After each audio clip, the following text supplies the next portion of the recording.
Most people come to London for the big name spots like Buckingham Palace, Windsor Castle, or Hampton Court Palace.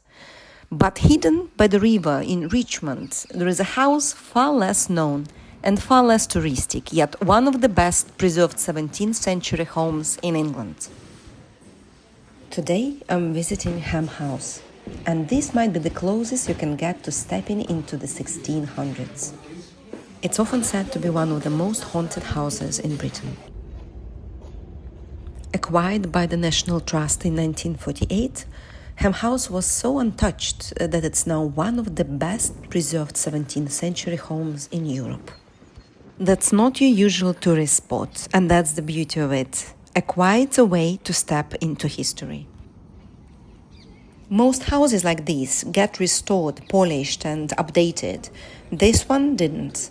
Original furniture, rare wall hangings and textiles. Even the layout of the rooms remains almost unchanged. Ham House has always had strong royal links.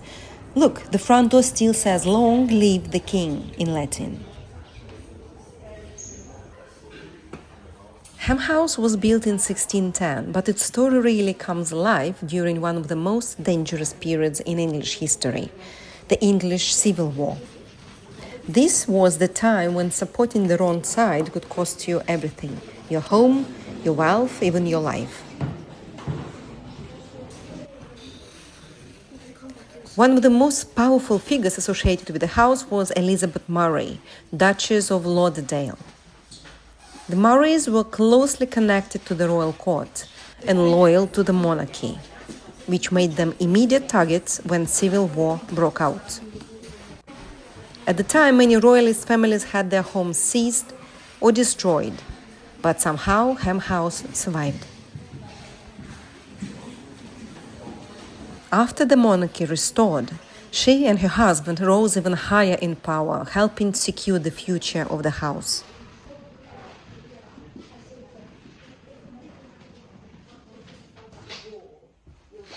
Many of the objects you're looking at right now are the originals. They've been sitting here for over 300 years.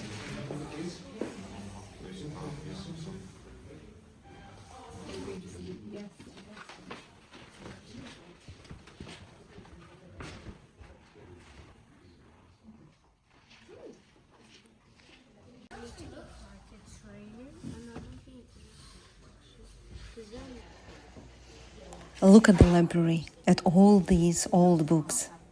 Definitely one of the most atmospheric rooms in the whole house.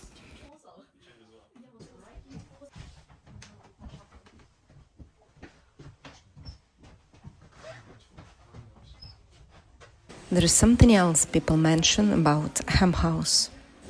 It is said to be a home to about 16 ghosts, including that of a duchess herself, her dog, and a heartbroken servant.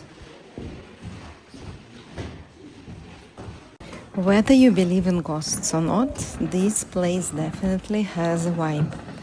And the longer you stay in Ham House, the more it feels like you are not the only one here.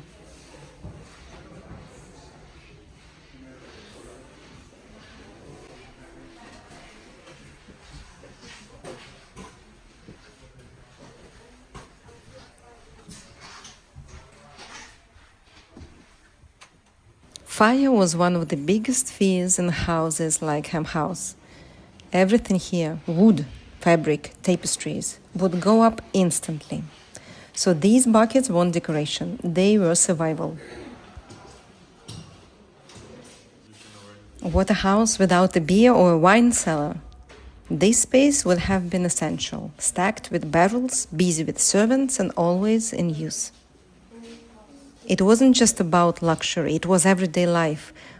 Water wasn't always safe to drink, so beer and wine were actually the go-to.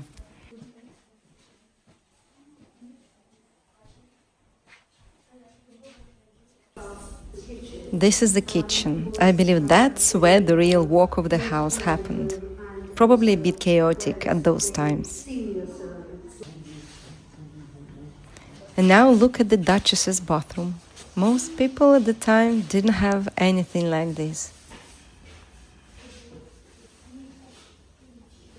As a wealthy woman, Elizabeth Murray had a special room dedicated to making medicines, perfumes, and flavored waters from herbs, flowers, and spices. She even shared some of her successful recipes with friends, including something called snail water, which was once believed to help treat tuberculosis.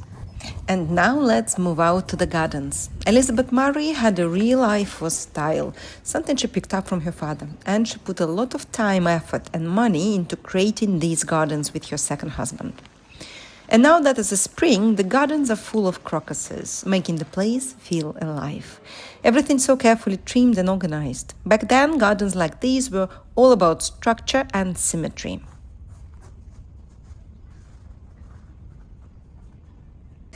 If you get a little hungry or need a coffee break, there is a cafe on site, perfect for a snack before you continue exploring.